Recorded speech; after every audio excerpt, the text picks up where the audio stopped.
Assalamu alaikum.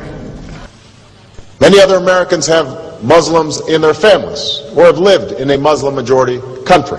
I know because I am one of them. But my father came from a Kenyan family that includes generations of Muslims. As a boy, I spent several years in Indonesia and heard the call of the azan at the break of dawn. I have known Islam on 3 continents before coming to the region where it was first revealed. That experience guides my conviction. You're absolutely right that John McCain has not talked about my Muslim faith.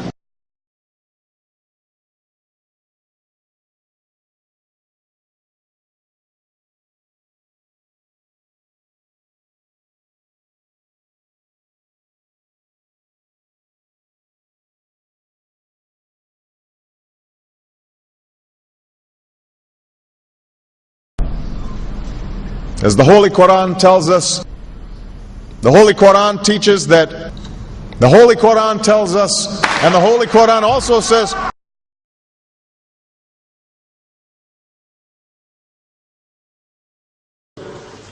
we will convey our deep appreciation for the Islamic faith, which has done so much over the centuries to shape the world. I would like to speak directly to the people and leaders of the Islamic Republic of Iran. Your great and celebrated culture.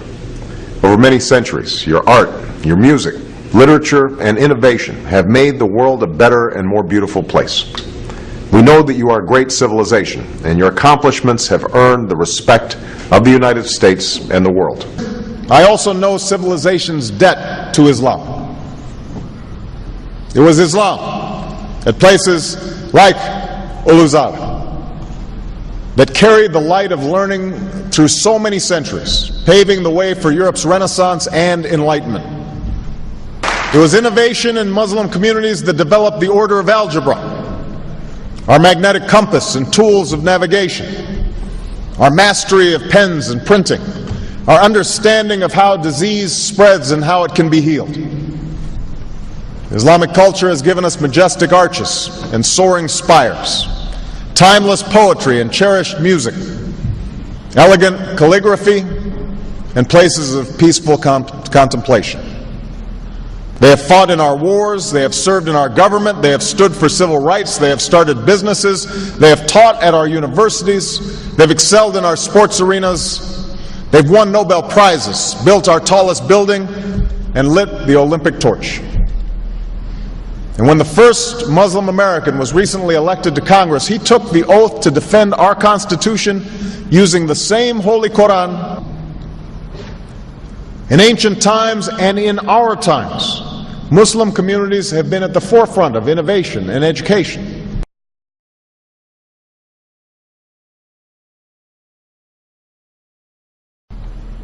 Islam is not part of the problem in combating violent extremism. It is an important part of promoting peace.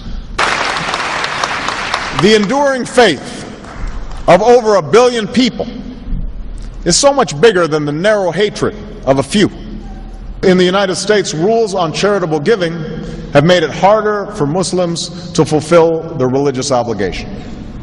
That's why I'm committed to working with American Muslims to ensure that they can fulfill zakat.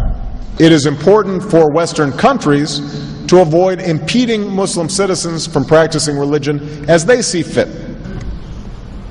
And I consider it part of my responsibility as President of the United States to fight against negative stereotypes of Islam wherever they appear.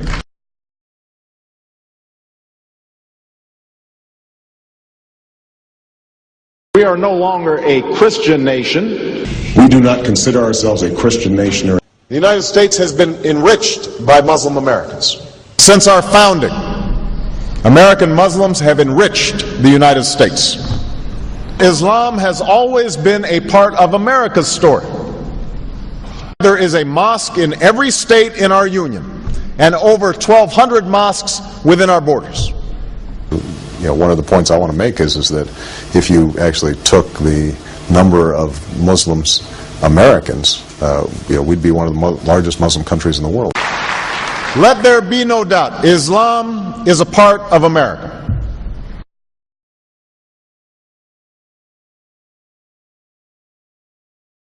he did bow to the Muslim king, while he did not do it to the British Queen of England. And by bowing, he showed the world that I am subservient. I do bow down to you as a Muslim king, something no other president has done with Saudi Arabia.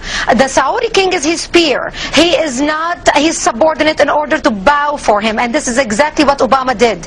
Usually it is out of respect that someone would nod his head when bowing to royalty, and the ladies will give curtsy. But Obama went beyond what is required as a head of state and bowed to the Saudi king, and that's unacceptable. It sent the wrong symbol. When you say it sends the wrong signal, what signal do you think it sends?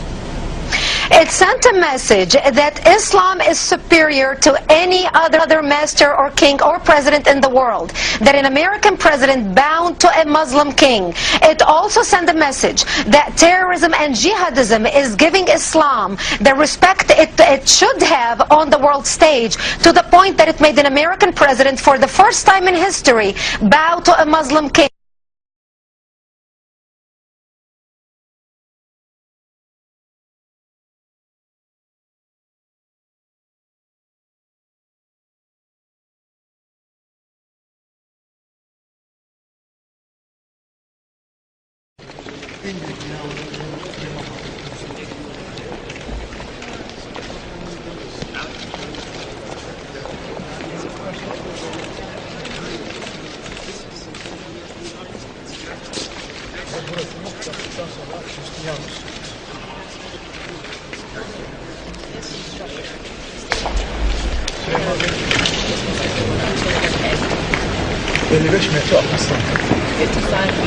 And this is a common thought shared by all the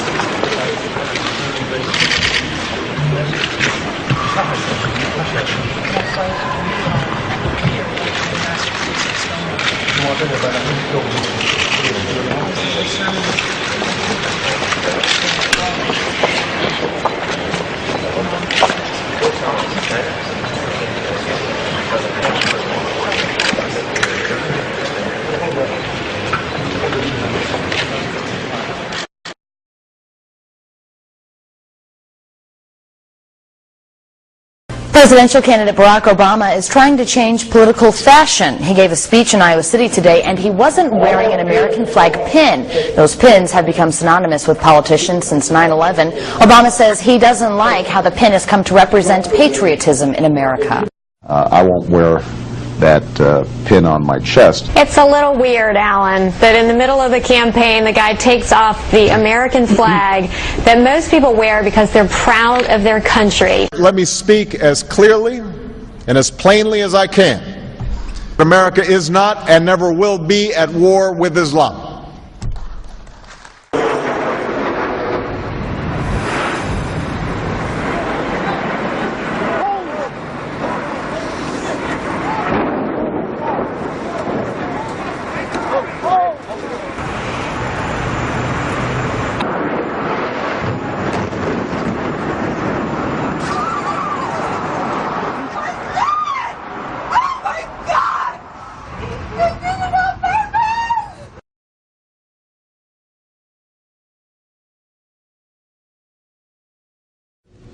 Thank you. And Eid Shoma Mubarak.